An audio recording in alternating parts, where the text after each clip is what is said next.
संदीप सिंह जो है 2018 के अंदर एक माइनर यौन शोषण के मामले में एक विशेष एक्सक्लूसिव बता रहा हूँ, पूरी मीडिया में कहीं नहीं रिपोर्ट है। अप्रैल 2018 के अंदर एक माइनर यौन शोषण के मामले में मॉरिशस के अंदर पुलिस ने डिटेन किए थे संदीप सिंह। उसकी जी न्यूज की वेबसाइट पे ये रिपोर्ट पड़ी हुई है और भी कई न्यूज चैनल्स पे जाके देखिए आप। बताइए किसने उसका रिकॉर्ड खंगाला? ये क्या इन्वेस्टिगेशन कर रहे हैं भारत के चैनल? जो सीबीआई लेके आ रही है कुछ चैटों को, उनको ही दिखा रहे हैं, अपनी इन्वेस्टिगेशन कर रहे हैं लोगों की। बताइए आप। दिशा सालियान जो इसकी पूर्व मैनेजर थी, उसकी 8 जून को हत्या हुई है। दिशा सालियान का पोस्टमार्टम कूपर हॉस्पिटल में, सुशांत सिंह राजपूत का पोस्टमार्टम कूपर हॉस्पिटल में, दिव्या भारती का पोस्टमार्टम कूपर हॉस्पिटल में, जिया खान का पोस्टमार्टम कूपर हॉस्पिटल में, समीर शर्मा की अभी डेथ हुई है उसका कूपर हॉस्पिटल में, कुशाल पंजाबी कूपर हॉस्पिटल में। अरे सबके पोस्टमार्टम कूपर हॉस्पिटल में हो रहे मेरे भाई। और आपको एक बात बता दूं जितेंद्र बाबू, इनका क्रिमिनल माइंड है, इनके मेंटरों का। उसका एग्जाम्पल दे दूं आपको क्रिमिनल माइंड का, कि जो दिशा सालियान की मौत हुई है ये हुई है दिव्या भारती के अंदाज में। दिव्या भारती को 5 अप्रैल 1993 को जुहू के तुलसी अपार्टमेंट के 5वें फ्लोर से गिरा के मारा गया, या वो मरी ये अभी रहस्य में रहा। लेकिन ये सेम मामला जो था ये बाजीगर फिल्म के अंदर दिखाया गया। शाहरुख खान ने शिल्पा शेट्टी को गिरा करके मारा बाजीगर फिल्म में।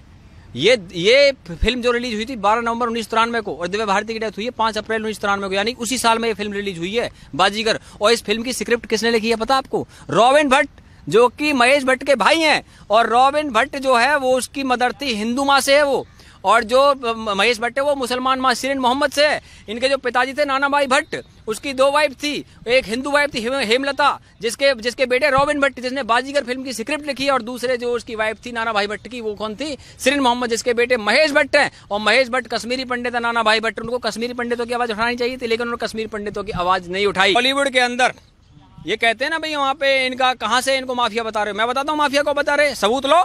महेश भट्ट का बेटा राहुल भट्ट 26/11 के हमलों में उसका नाम आया था। किसने लिया था नाम? डेविड कोलमैन हेडली, जो कि मुंबई हमलों का मुख्य आरोपी था। उसने रेकी करवाई थी डेविड कोलमैन हेडली से मुंबई के अंदर। चलो उसमें ना जाते हुए हम आपको और आगे की बात बताते हैं। 1990 से लेकर के 2020 तक जितनी भी हत्याएं बॉलीवुड के अंदर हुई है, किसी में सजा नहीं हुई आज तक। जिया खान का मामला, जिया खान की जो 3 जून 2013 को जो हुआ, उसके अंदर मुख्य आरोपी राहुल सूरज पंचोली का कुछ हो गया। दिव्या भारती मुख्य आरोपी साजिद नाडियाडवाला पे आरोप लगता है उसका कुछ हुआ, 1998 में उसकी फाइल बंद कर दी गई। और मुझे आप बताइए गुलशन कुमार हत्याकांड, जिसका आरोप नदीम श्रवण जो संगीतकार है, उसके नदीम पे जो यूके के अंदर रहता, बताइए वो यूके से यहाँ आ गया क्या? नहीं आया ना। लेकिन आए कौन है? ये जो लोग सोचते हैं मुंबई में बैठ करके हमारा कोई कुछ नहीं करेगा। अरे भैया, अबू सलेम और मोनिका बेदी को पुर्तगाल से भारत लेके आ गए, और क्रिश्चियन मिशेल को दुबई से भारत लेकर के आ गए। एक्सट्रेडेट किया था उसके अंदर। Christian Michel AgustaWestland deal का मुख्य आरोपी था, और अगस्टा वेस्टलैंड डील वो डील है जिसके अंदर कोर्ट के ऑर्डर में लिखा है कि सिग्नोरा गांधी यानी कि श्रीमती Gandhi, Sonia Gandhi is the main accused. Subramanian Swamy ने भारत की पार्लियामेंट में खड़े होकर के बोला था कि Sonia Gandhi is the main accused in AgustaWestland deal. और उसी अगस्टा वेस्टलैंड डील के कोर्ट के ऑर्डर में भारत के 4 पत्रकारों के नाम थे, इटली के मिलान कोर्ट में थे। और वही पत्रकार अब कहां पे है वो दुनिया के अंदर? मुझे बताइए। जो फ्रेंडली मीडिया जैसे बोलते हैं, उन घोटाले में नाम है, उसकी फाइल खुलनी चाहिए। और आज आपको बता दूं, एक विशेष बात बताना चाहता हूं। वोरा कमेटी का नाम सुना आपने? 1993 के जो बम ब्लास्ट हुए थे उसके बाद में वोरा कमेटी बनी थी। उस वोरा कमेटी ने जो पॉलिटिक्स का अंडरवर्ल्ड के साथ घालमेल है बॉलीवुड वालों का, उसके लिए उन नामों की लिस्ट तय करी थी। और वो वोरा कमेटी की रिपोर्ट आज तक जो है पब्लिक नहीं की गई है, केवल उसके 20 पेज पब्लिक किए गए हैं, बाकी पेज नहीं पब्लिक किए गए। आज मैं भारत के होम मिनिस्टर से चाहता हूं उस धमाका कर देगी भारत के अंदर। वो उस रिपोर्ट के अंदर ऐसे नाम है, उसमें दाऊद इब्राहिम की डी कंपनी से जिन लोगों के संबंध थे मुंबई और दिल्ली के अंदर, उन लोगों के नाम वोरा कमेटी के अंदर है। वोरा कमेटी की रिपोर्ट एक्सपोज की जानी चाहिए, क्योंकि भारत के पत्रकार भी, आपको पता है कि भारत का सुप्रीम कोर्ट रात को 3 बजे खुला, 25 एडवोकेट गए। किसके लिए खुला? दाऊद इब्राहिम की डी कंपनी का गुंडा था वो याकूब मेमन, जिसके लिए भारत का सुप्रीम कोर्ट खुला था। दुबई में बैठ करके उन लोगों ने यहाँ भारत के सुप्रीम कोर्ट के लिए एडवोकेट भिजवा दिए। और जहां तक बात है, आपको मैं बता दूं, आज ड्रग्स के मामले सामने आ रहे। अरे भैया, ड्रग्स के मामले, जितेंद्र जी, मैं एक ऐसा व्यक्ति हूं, ये तो जब अभी सुशांत का केस आ गया इसलिए चैनल वाले बोल रहे हैं, हम तो पहले से भी जब इन चीजों की चर्चा करते रहे हैं, क्योंकि ये money laundering, drugs, casting couch, इसका सारा जो वहां पे घालमेल है, ये एक मामला नहीं है, ये मल्टीपल मामले हैं। मल्टीपल मामले कैसे, उदाहरण के साथ बता देता हूं। बंटी सचदेव कॉर्नरस्टोन कंपनी का सीईओ, कॉर्नरस्टोन कंपनी के अंदर दिशा सालियान काम करती थी, कॉर्नरस्टोन के अंदर ही श्रुति मोदी काम करती है। जो ये श्रुति मोदी है ये एक्स मैनेजर है किसकी, सुशांत सिंह राजपूत की, और श्रुति मोदी जो उसके अंदर मैनेजर रही है। तो कॉर्नरस्टोन की जो कंपनी का मालिक है बंटी सचदेव, उसको कल इंटेरोगेट किया सीबीआई ने। बंटी सचदेव की जो बहन है सीमा सचदेव, वो सोहेल खान की वाइफ है, और उनके अरबाज खान के संबंध है, ह्यूमन के साथ संबंध है बंटी सचदेव के। बंटी सचदेव जो है वो विराट कोहली, केएल राहुल, रविंद्र जडेजा, युवराज सिंह, इनके ब्रांड को मैनेज करते हैं। सानिया मिर्जा का मैनेज करते हैं। हरियाणा की जो जाट छोरी विनेश फोगाट है उसका ब्रांड मैनेज करते हैं। और इसकी जो कंपनी है कॉर्नरस्टोन, उसकी वेबसाइट पे जाइए, वो कहते हैं किंगडम ऑफ 7 ड्रीम्स, यानी किंग ऑफ 7 ड्रीम्स, जो 7 किंगडम्स का मैं किंग हूं, ऐसा उसके वेबसाइट के अंदर लिखा है। तो उसको इंटेरोगेट किया गया है। तो उसका जो क्रिकेट, बॉलीवुड, पॉलिटिक्स, तीनों जगह मामला है।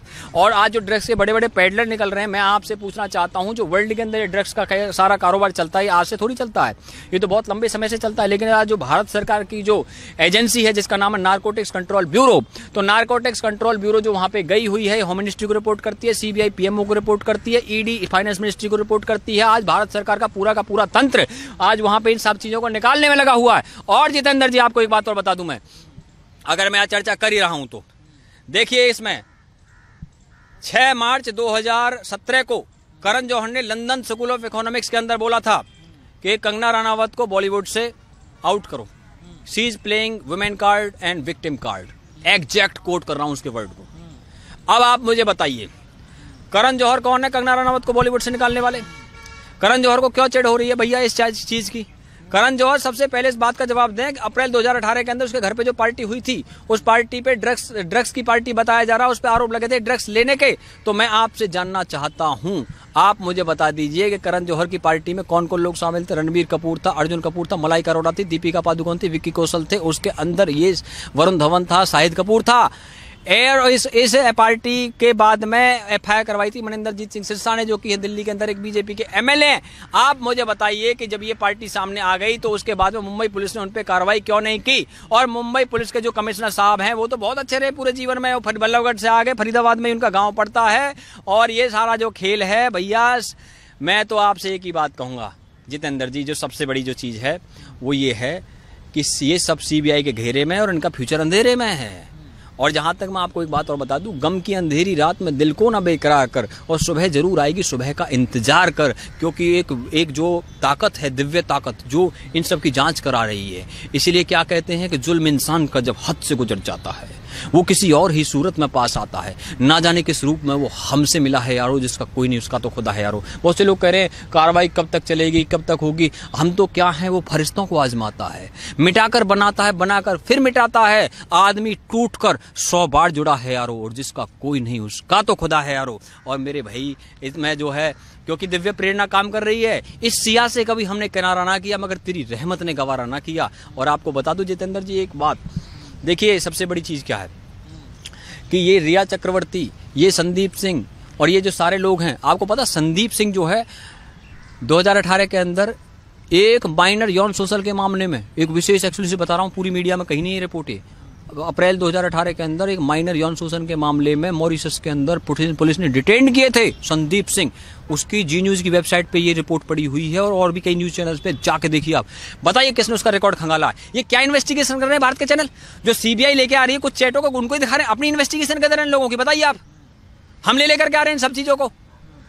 और दूसरी बात यह है कि जो इन लोगों ने आज ये केस आया है, तो क्या ये इस केस से पहले ये ड्रग्स के खेल नहीं चलते थे वहां पे? तो आज तक किसी चैनल ने क्यों नहीं दिखाया उनको? अब जब कोई केस हो जाता तभी दिखाएंगे ये। ना तूने सिग्नल देखा, ना मैंने सिग्नल देखा, एक्सीडेंट हो गया। जब कोई एक्सीडेंट होगा तभी बात होगी उस चीज की, कोई उसके बगैर भी बात हो जाएगी। अरे भैया जितेंद्र जी, ये जो सारे गेम चल रहे हैं ना वहां पे, देखो अंडरवर्ल्ड का बहुत बड़ा नेटवर्क बॉम्बे में काम करता है, और ये सारा जो नेटवर्क है अंडरवर्ल्ड का, वहाँ पे ये 1990 के समय में बहुत जोर था वहाँ पे, शिवसेना ने उसको कम किया था। और अंडरवर्ल्ड का जो नेटवर्क है वो दुबई से और कराची से संचालित है। इसको डी के गैंग बोलते हैं, दुबई कराची गैंग। और आपको मैं और बात बता दूं, एक बेंगलोर के अंदर नारकोटिक्स कंट्रोल ब्यूरो जो कि जांच करती है ड्रग्स के मामलों की, उसने वहाँ पे डी अनिका नाम की एक छोटी सी एक्ट्रेस को निकाला। आप कहोगे इसका नाम क्यों ले रहे हो? उसका कारण बता देता हूँ। उसकी चैट में साउथ के टॉप 10 सुपरस्टार, टॉप 10 साउथ के, उसमें ड्रग चैट में नाम हो। इसका मतलब साउथ की भी पूरी इंडस्ट्री ड्रग्स में डूबी हुई है। बताइए आप मुझे। और वो ड्रग्स बेंगलोर में कहां से आया था? ब्रुसेल्स, जो कि बेल्जियम की राजधानी है। और वहां पर एक बहुत बड़ा इवेंट फेस्टिवल होता है जिसमें पूरे यूरोप के लोग आते हैं। उसके अंदर ड्रग्स का बहुत बड़ी पार्टी उसमें आयोजित होती है। उसका टुमारोलैंड नाम का वो फेस्टिवल है। टुमारोलैंड फेस्टिवल से वो ड्रग्स बॉम्बे के अंदर आया। कौन सा था? उसमें मैथालीन, कोकेन, मरिजुआना, एमडीएमए, पीसीबी ड्रग्सों के नाम बता रहा हूं। ये थे वहां पर। और आर रविंद्रन डी कनिका को वहां पे उन्होंने डिटेन किया, अरेस्ट किया। अब आपसे मैं पूछता हूं कि इन सब के तार जो हैं, मैं आपसे पूछता हूं सिर्फ सुशांत केस के अंदर, जितेंद्र जी आप बताइए, सुशांत केस के अंदर जो 5-6 लोग हैं, केवल उन पे ही सजा होनी चाहिए या जो पूरा का पूरा जो ड्रग्स का धंधा चलता है इस पीढ़ियों को बचाने के लिए काम चलना चाहिए? मैं आपसे पूछता हूं।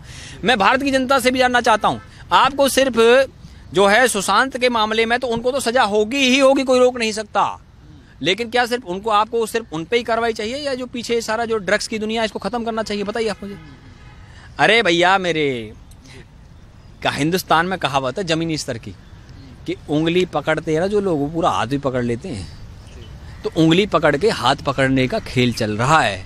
और इस सारे खेल के अंदर इतनी सारी मछलियां हैं, बड़ी मछलियों को पकड़िए आप। हिंदुस्तान में कहावत है चोर को मत पकड़ो, चोर की मां को पकड़ो।